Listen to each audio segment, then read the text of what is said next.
Hello, everybody, and welcome to a brand new episode of the Playlist Podcast. I'm Jack Willard, and I'm joined by Gemma Roots. Hi. Hello. So, I don't know if it was the last episode, or it might have been the episode before, or maybe even the episode before that. So, correct me if I'm wrong, Gemma. But we did a best of 90s episode, didn't we? Yep, so that was the last episode. There we go. I knew somewhere I was right. But I had 33% chance. Win. So we did a best of 90s episode where we just went through and basically picked a selection of songs each that we felt really, I don't know, just really paint a picture of the 90s music scene really well. So we thought we'd do the same with the 80s, which again is another huge decade for music, especially with pop and like disco and rock. So yeah, we're just going to do the same thing here, go through and talk about some of our favourite songs from the 80s. Isn't that right, Gemma? Yeah, I mean, it's only been the last few months that I've started to accept music from the 80s because I felt that was too far from my liking, but yeah, it's kind of warmed on me. Okay, interesting. Well, all right then. Fair enough. So I'm intrigued to see what your list is now that you've said that. I won't lie. So why don't we start things off then, Gemma? What is the first song on your 80s list? So I've gone for my first one, classic for 80s. When you think of the 80s, you think of this song instantly. So I've gone for I Want to Dance with Somebody by Whitney Houston. Oh, very good choice. So it was the lead single from her second studio album, just called Whitney, from 1987. Okay. So yeah, I kind of chose this song because whenever the last few months that I've been going to gigs, this song is played all the time. Like, you know, when you go into a gig and before the show starts, you get like the background music. Yep.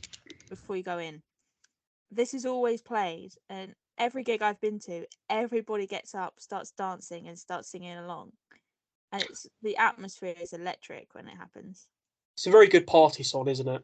Yeah, absolutely. And Whitney definitely was a dominant force in the 80s, so to say. Yeah, probably one of my favourite artists from the 80s. Oh, okay, interesting. Yeah, it's a good song. I Want to Dance with Somebody. It's been used in countless films and probably TV shows. I can't name them off the top of my head. I'm only trying to say that song. But yeah, but it's an absolute tune. And whenever you go to like a party or like a disco, so not like a rave or anything like that, like a disco, guys. This is one of those songs. It's guaranteed to play. If it doesn't, then well, I'd be feeling disappointed personally. Yeah, I mean, a few weeks ago I was at the Royal Albert Hall in London for a Vamps gig, and they played it before. And then, you know, as soon as the gig's finished, everybody just gets up and leaves. But we all stayed at the end because as soon as the gig finished, they started playing it again. Oh, okay. Everybody stayed and had a little party. That was really nice. Oh, that sounds really cute. Party in the Albert Hall, eh? Nice. Yeah. Nice. Love it. Okay. Okay, my first song then is from a band that they were big in the 80s and 70s. I mean, they're still very well known now. But yeah, I went with Fleetwood Mac's song Everywhere. Now, I wanted to pick a Fleetwood Mac song, and picking one was very hard, to be honest, because they had a lot of hits in the 80s. So I thought I'd go for this one. Because I don't think it's generic, but I don't think it's the most generic one I could have picked. But it's one of my favourites, so I thought, why not? So it is from their 14th studio album, Tango in the Night, which came out in 1987. The song was written by Christine McVie, who also performed the lead vocals on the track. And it was the fourth single, actually, from that album as well. It reached number 14 on the US Billboard Hot 100. And in the United Kingdom, it went to number 4 on the UK charts. So it done pretty well. Yeah, I mean, I think it's re-entered the charts over the years. I don't know whether it's been like for anniversaries and stuff, or whether it's been used in films again. But I know it's re-entered at least once, probably a couple more times. But yeah, it's definitely one of the bigger Fleetwood Mac songs. And again, it's not a huge party song, but it's definitely a very big love song that symbolises the 80s, I think. Oh, good choice there, Jack. Thank you. I approve. That's not I approve. I'm glad you approve. Sorry. Oops. Glad you approved of it too. Yeah, well, if I'm going to please anyone, I need to please myself. You know what I mean? Right. So yeah, my next track is another song from '87.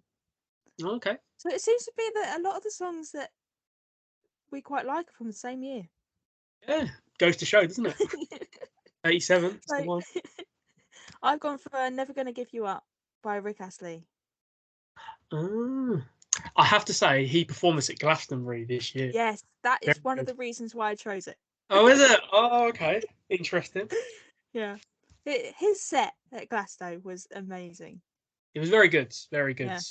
I mean, not to cut you off again, but like by far the best one, Elton John, by far for me. Has to be. Agreed. Good, good. We'll talk about that later on, actually. Oh, absolutely. So yeah, when you saw him do his set at Glasgow, what do you think of his cover for As It Was? I liked it. It was good. Yeah. It was good. I mean, it was different, I have to say. Quite a ballsy statement for someone within Astley's era to cover someone like Harry Styles, who's like the big thing going now. So that was really cool to see. Yeah, I liked it. It was different style, which I liked. Yeah, I liked it. They're playing it on the radio quite a lot at the moment. Oh, interesting. Yeah. So yeah, back to this. So it was the first single from his debut album, Whenever You Need Somebody, which was released in the same year. It was a worldwide #1 hit. Top of the charts here for 5 weeks. And it was one of the best selling singles of 1987. No surprise there, definitely not. I think this song definitely gained popularity during the late 2010s. This reminds me of my high school days. You may know where I'm going with this, and hopefully people listening will as well. Rick rolled. Have you ever been Rick rolled before, Gemma? No. Oh Lord, okay. So basically, when I was in like year 10, yeah, about year 9, year 10. So we're going back like 2012, 2013. Ugh, I feel old. Basically, there was like a little virus going around where you would like send someone a link, and they would click on this link, and it would come up with Rick Astley's "Never Gonna Give You Up," and you actually couldn't close the website down for ages. You had to keep pressing like these adverts, and it was so annoying. But I think it became such a big thing. I think it was like, this was before memes were really hitting off, but I feel like it was a meme in itself. So yeah, getting Rick rolled was fun, especially if you did. But it was more fun if you did it to someone else. See their reaction. Yeah, did it to a teacher a couple of times and they were not happy. Funny times. Yeah. I've never experienced it. I don't think that was something that happened in our school. I feel like you have to get Rick rolled at least once in your life, Gemma. That's something we're gonna have to sort out.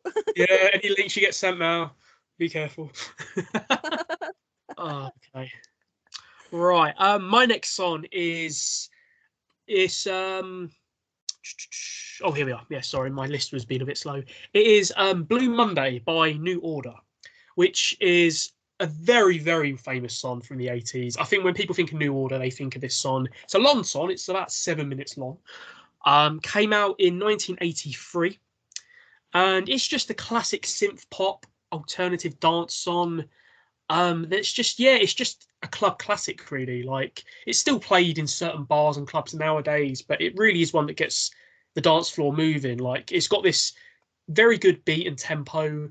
There's not a lot of vocals in the song. I believe only about 3 minutes of the song are actual vocals, but it's a very, very well-known song. And it's just, I don't know, I think it really moved the way for like disco music in the 80s, to be honest. Yeah, it's one that I don't know. I feel like it's one that's definitely got quite a legacy behind it, and the music video is really cool too, I have to say. Do you know the song, Gemma? No. I think if you'll hear it, you'll know it. I probably would, yes. Yeah, I'll be shocked if you didn't. Very shocked. So my next one, I've gone for Super Trooper by ABBA. Oh yeah.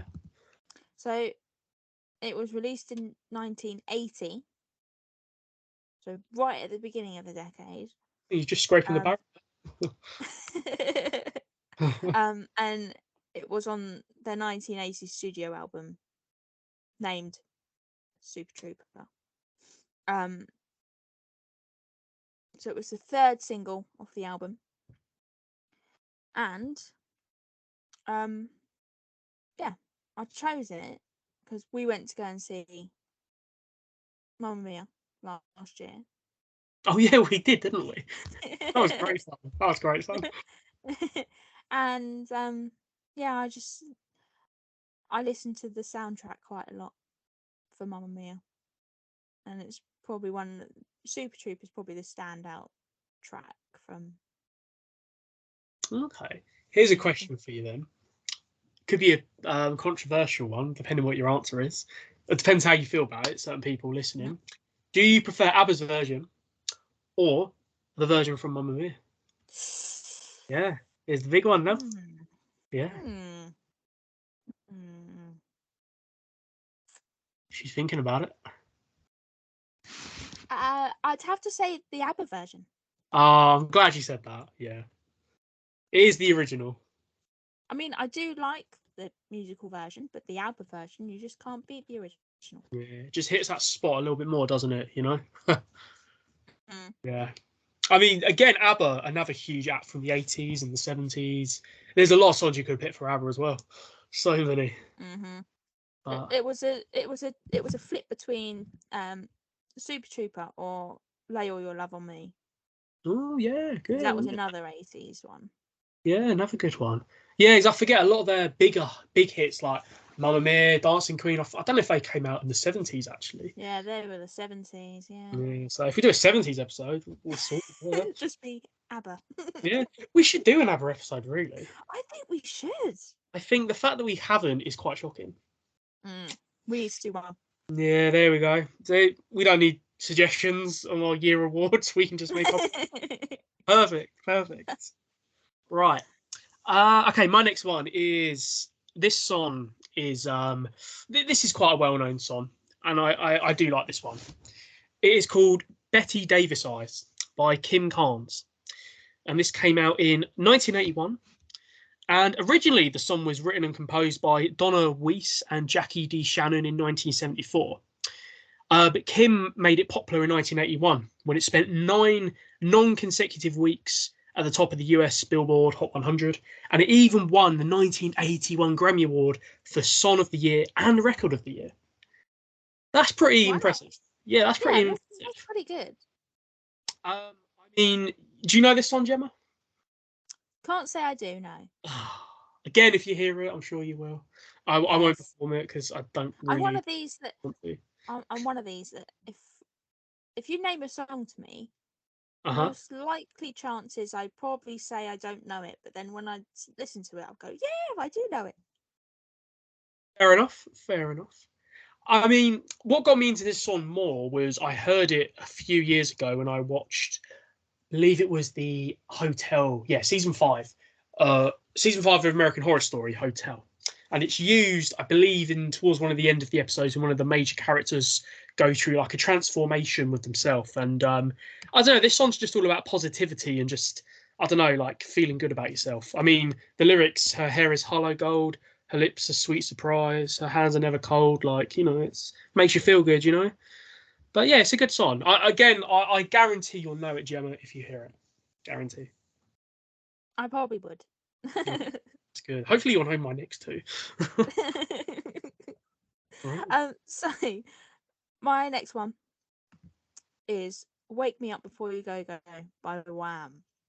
Oh, I don't know that one. So it was released in 1984, written and produced by the legend that is George Michael. Yeah, it was his 60th birthday not long ago. I know. And believe it or not, when it was released, it didn't go to number 1 straight away. It only reached number 4. But then a week later, it did get the top spot. Oh, okay, fair enough. Happened. So yeah, this is probably when I think of the 80s, I think of this song straight away. George Michael, Wham. Yeah. Best of the 80s, I have to say. I believe it wasn't this song. I think it was actually Last Christmas. I don't know whether that was out in the 80s. I think it was. I think that was the best-selling single of the 80s. Mm-hmm. Wham's Last Christmas. Yeah, I believe that was. So that's pretty crazy when you think about it. But it's still big now. So yeah, absolutely. I mean, the song probably has got even bigger since George passed away, perhaps as well. Because I know obviously a lot of Michael Jackson's music was paid heavily. A lot of people were introduced to him after he passed years ago. But yeah, Waiting Before You Go is a tune. Again, with Wham, there's a lot you could do as well. But yeah, this is a good one to pick. It's a good one to pick. Mm-hmm. Absolutely. Yeah, tune. Good choice, Gemma. Good choice. Right. Right, the next one I have picked then is, and I swear, Jim, if you don't know this song, then, well, I feel like your 80s knowledge is shocking. It Must Be Love by Madness. Oh, yeah, I do know that one. Goodness, I was going to say, are you even British? So, fun fact with this song was originally sung by soul singer Labi Sifra, or Sifri. I might be wrong if I pronounce that. I do apologise. And that was recorded from his 1971 album, Crying, Laughing, Loving, Living. However, Madness recorded their version in late 1981. And fun fact again for you, the backing track was recorded in just 9 hours in a front room studio in a house in Essex. Oh. Yeah. Much love there to Essex. Probably one of the reasons why I really like this song is because I grew up with both my parents loving Madness. They still love them now. Same. And this is actually one of their like couple songs. So I guess I've just heard it over the years so many times that I kind of was forced to love it, no pun intended. But it's a good song. It is a good song. It's not my favourite Madness song, but it is up there. It is a very good one. It's definitely one of their most well-known songs. But yeah, it's just a feel-good love song. And Madness is still going now. You know, they're still making music. They're still charting. They're still touring. So fair play to them. What is your favourite Madness song?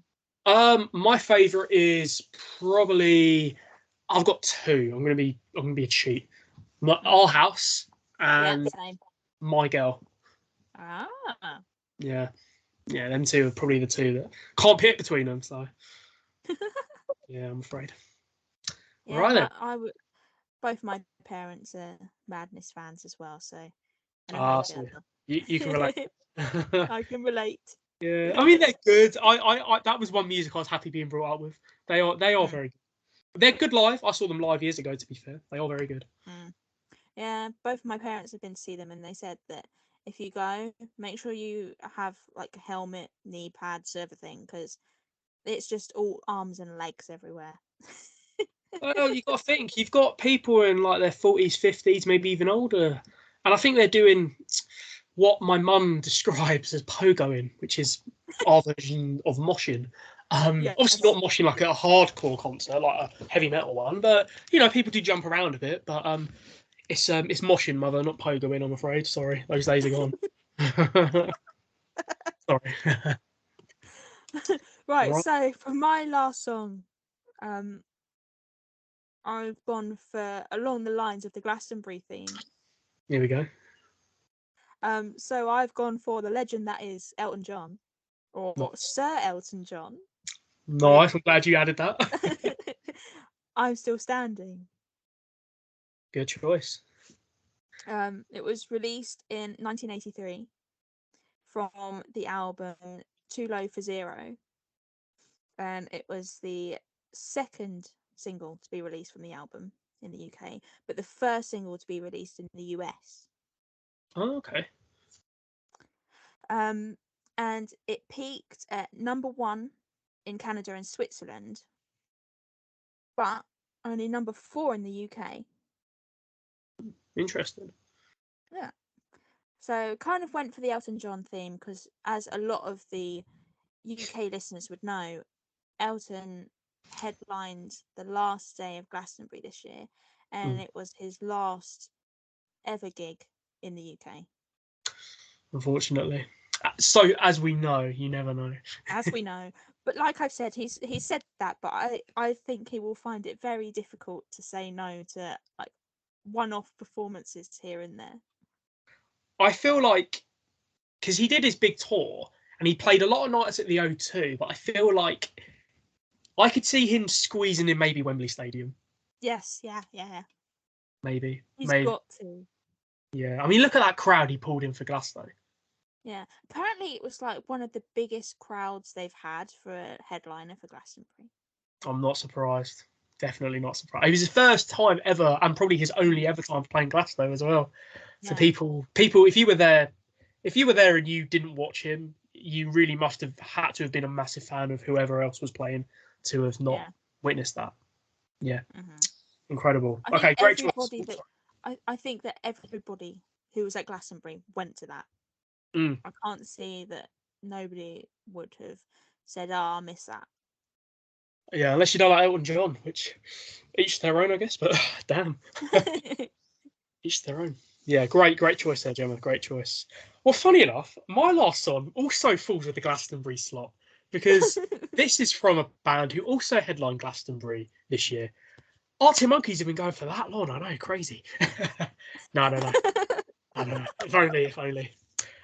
Guns N' Roses, they headlined Glastonbury on night 2. Their first time ever playing Glasgow as well. Interesting that was as well. Strange, isn't it? How Guns N' Roses and Elton haven't been asked to headline way before now. More shocked with Elton because I feel like Guns probably fit more. Well, they've played Ready and Download, but Elton, I would have thought easily in the 80s. I would have thought he could have played, but hey ho. But yeah, Guns N' Roses. I went for, again, I could have gone for loads of songs, but I thought, you know what, I haven't been too generic on my list, so I'm going to go for the most generic one, Sweet Child of Mine. I mean, yes, when you think of Guns N' Roses, this is by far the most well-known song. Again, it's not my favourite, but it is up there. It's a great tune. But it's that guitar riff by Slash at the beginning. Like, everyone knows that. Everyone knows that. So it was released in 1987 from their very iconic debut album, Appetite for Destruction. It was the third single from the album too, topped the Billboard 100 chart, and actually became the band's only ever US #1 single, which is quite a shocker, really.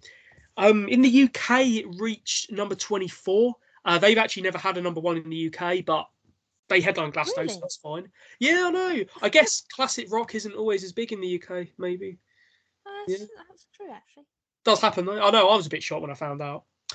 But yeah, I mean, everyone knows this song. I mean, look, again, when we went back earlier to party kind of songs, like before a gig starts, this is up there as one really to get the crowd going, along with Living on a Prayer by Bon Jovi, you know. Yeah, it's just an iconic song, you know. I mean, even if you don't like Guns N' Roses, you know this song. There's no way you don't know this song. No way. And yeah, it's just, I mean, I love Axl's voice, but for me, Slash steals the song with his guitar riffs. I think it's absolutely brilliant. That opening like riff is just so iconic. Literally like going up to heaven. It really is. So yeah. But yeah, I like that. We both went for Glasgow headliners with our lists. Interesting. Well, at the time of recording this, yeah, Glasgow was literally the weekend. So. Exactly that, indeed. So, whether you're listening in like, I don't know, 2024, I don't know who the headliners was for Glasgow that year. Hopefully, I was there, but we'll see. We'll see. Listen to future episodes to find out. But yes. But anyway, the 80s, again, another great decade for music. Yeah. This is what we'll do is for this one, like we did the last one, we will put a Spotify playlist together for listeners to listen to after they've listened to this, obviously. Yes. And yeah, on Instagram, Twitter, let us know what your favourite 80s tracks are. Indeed, let us know. And as we've kind of done the 80s and 90s, I feel like one that would really fit us well, Gemma, is a best of the noughties. Yes. I mean, because that's us growing up. I feel like it would be rude if we didn't really. I know. I feel like the fact that we haven't actually done that yet is actually criminal, really. Yeah, I think that is on our list. Yeah, I think we should do that one soon because I think we could talk a lot about them songs. I think so. I think instead of it being like 10 songs, we'll probably end up talking about 50. You know what? I'm happy with that. That's fine. We can do it in 2 parts if you want. That's fine. We could There's a be lot. here for like 6 hours. Yeah, I've already got 10 songs in my mind already that I'd put on my list, so that's easy enough. So yeah. If you guys like the sound of that, a best of noughties, then maybe that can come your way soon. We hope so. But anyway, guys, thank you very much for listening as always, and yeah, we will see you next time. Take care and goodbye.